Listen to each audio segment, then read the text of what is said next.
it's going to be the 35-year anniversary of the 85 Bears Super Bowl victory, which is just, I mean, it's crazy to think about. I mean, full disclosure, I was born after that happened, but I heard all about it. Obviously, I've explored history. My dad loved your team and still talks about it this day. And when I told him I'm interviewing Jim McMahon, he went crazy. And, there's still a lot of people that remember that team so fondly.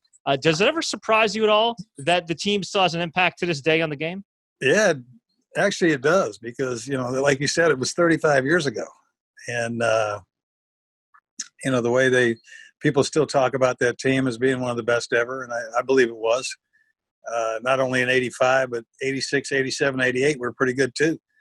It's just unfortunate we had home field advantage those 4 straight years and didn't take advantage of it. We had a good football team. We won a lot of football games in that 5-year span, and unfortunately it was only one Super Bowl, but people still talk about it. And they bring up the Super Bowl shuffle everywhere I go as well.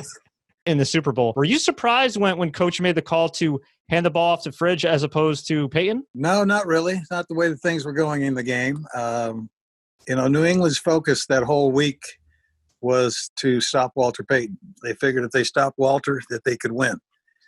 And, Walter carried the ball, I think, around 27 times in the game, if I'm not mistaken. And so he had plenty of chances, but I think if he could have carried it 100 times. I don't think he would have got in because of the focus of the New England Patriots. That's what made everybody else successful. Suey had a big day. I scored twice. The first time I scored was an option play, and it was either myself or Walter was going to score. And as soon as I faked the ball to Fridge, the end collapsed, and then whoever was on the outside of the line of scrimmage, it went straight to Walter. I had to turn it up. And then the other one, I think we're on the half-yard line, so that was a no-brainer to do a quarterback sneak. But their whole focus was, we stop Walter Payton, we win. And I tell people this all the time. I said, you watch the opening play of the second half. I believe we were backed up on our 4-yard line. We ran a play-action pass. And it wasn't even a very good fake. And there was about 6 guys chasing Walter. And Willie was running up the middle of the field one-on-one. And we ended up getting a 60-yard play out of it. But it should have been a 96-yarder, but I underthrew it about a yard. Anyway, that was the focus of them.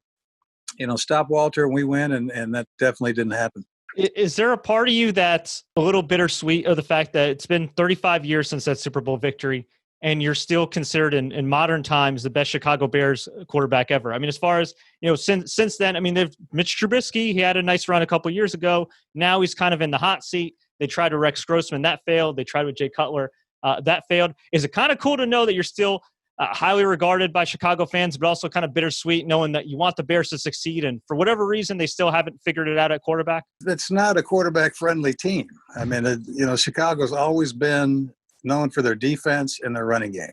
And, even in this pass-happy league now, they're starting to throw the ball more now, it seems like. But, quarterbacks are not too highly regarded there in that city. It's the running backs and defense. So, to still be mentioned, it's nice. I think I did a lot of good things. I think I helped them tremendously on learning how to win, and I gave it my all there. And that's what's nice about Chicago. The fans understand who plays hard and who doesn't, and that's all you have to do there, and they'll love you.